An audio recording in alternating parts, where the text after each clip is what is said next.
think it's gonna turn into something huge, Abdullah. You watch, dude. Wait, I want to figure out who Beetlejuice is. You know? It's gonna be the thing that really helps launch Harf into the public eye. Yeah. Everybody's gonna want a lava. Amin's gonna need some new fucking servers because like everyone's gonna be up in the lava lounge. Dude, there was like 13 people, man, and we were all lava lamps. With fucking Chris had a voice changer and shit, man, talking like a baby robot and shit. Oh, a baby robot was born There's too. Sadie That was awesome. now. There's Sadie. There's Sadie now. Baby robot loves you. I'm trying to figure out better ways to bring Sadie, baby robot, to the world. So I have to go right now and build a stage. But I'll be back someday. All right, bro. Peace out, Chris. Peace. Do a robot on Marco Polo. Marco, hey, you've been alive now. I have a question for you. Like, You live now? Or Yeah, have you ever been on there? no? I use Smile Time most of the time because I like the way it works. Or I use Appearin if I'm going to have a private chat. Right on. What's your question, Abdullah?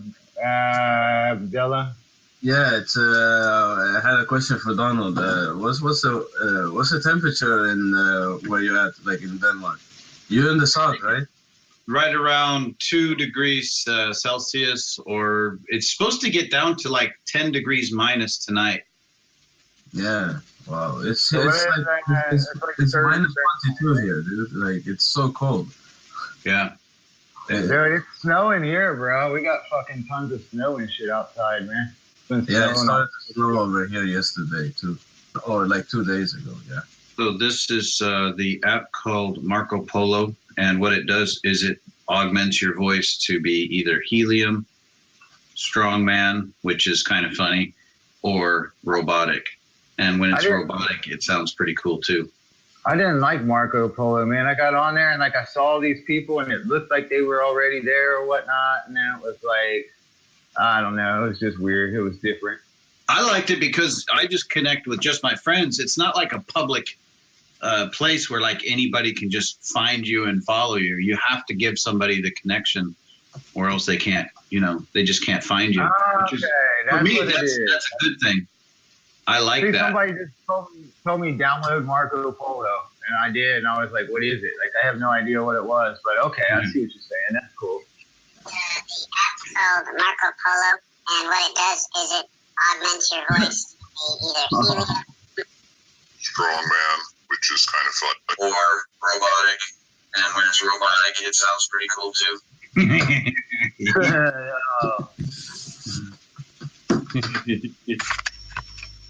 Yeah, so it's cool because I actually do whole videos like that.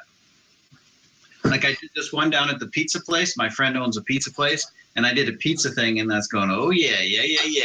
And it turned out sounded really, really cool. Your friend that owns the pizza place, is he like Kurdish or Turkish or? Yeah, he's from Kurdistan.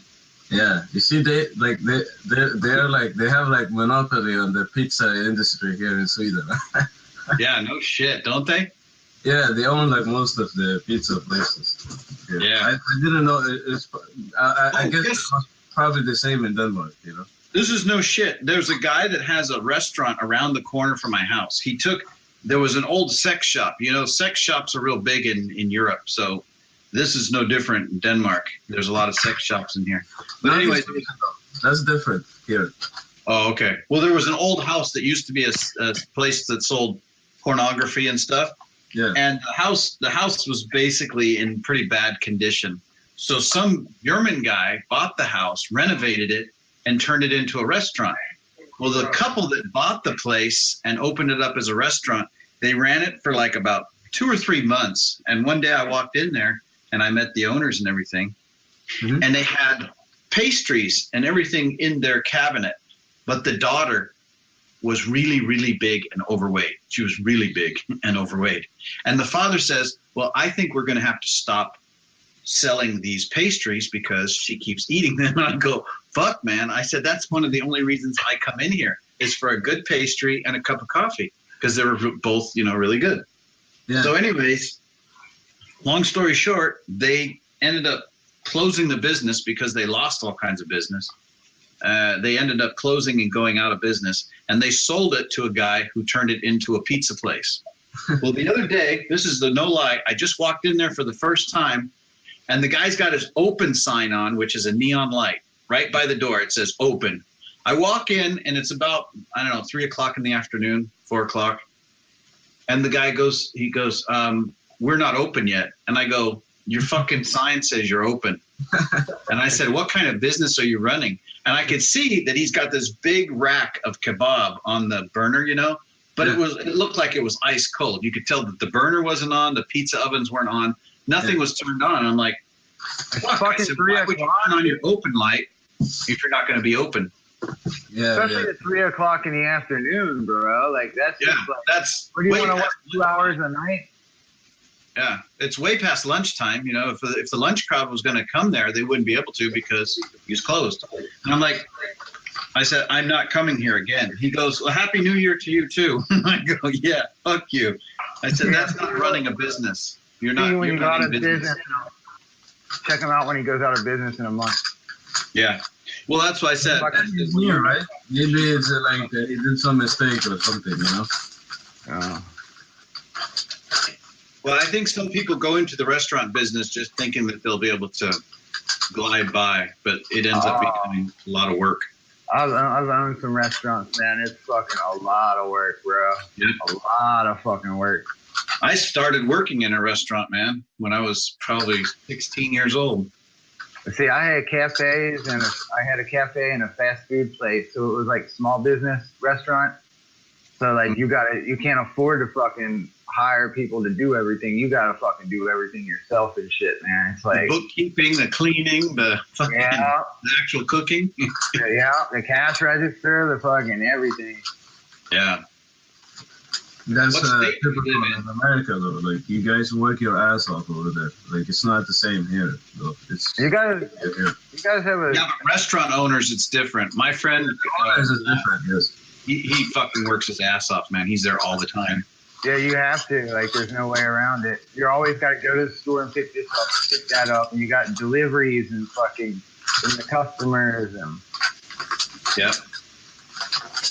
And it seems like if you leave for fucking, you take half a day off or take a day off and shit, whoever's working just lets you go to shit. You come back like, oh, God.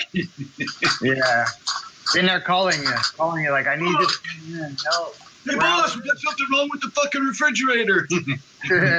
No shit. Exactly. Every time. It never fails. That's when the fridges go out.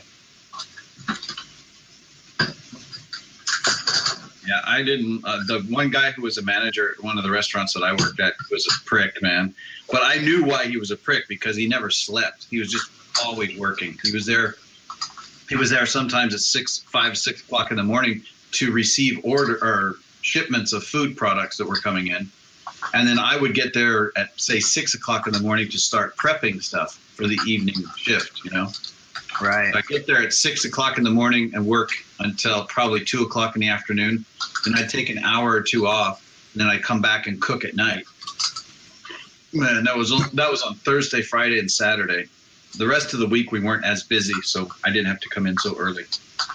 Yeah, I was a cool owner, man. I was cool. Like I wasn't like, you get some of these people, they're just like a restaurant manager, and they're like all uptight, acting like it's life or death situation.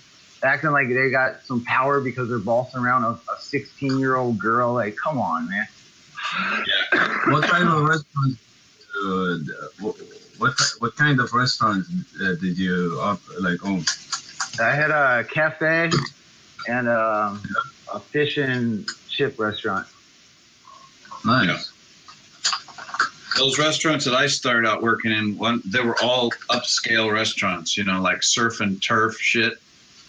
Fish, steaks, and then I worked at an Italian restaurant that was like a 4 or 5 star rated restaurant there, and it was harsh because the management there was very, very particular about the way the tables were set, how you carry things out. Right. Yeah. See, mine was just a cafe and a fish and chip place, so I could be cool and lenient, Yeah. Like I never made anybody do anything that I wouldn't. You know what I'm saying? Like, go clean the toilets. Like, I'll clean the toilets. You guys just take care of customers, stuff like that. Yeah, because we know you don't wash your hands, fucker. Hell no.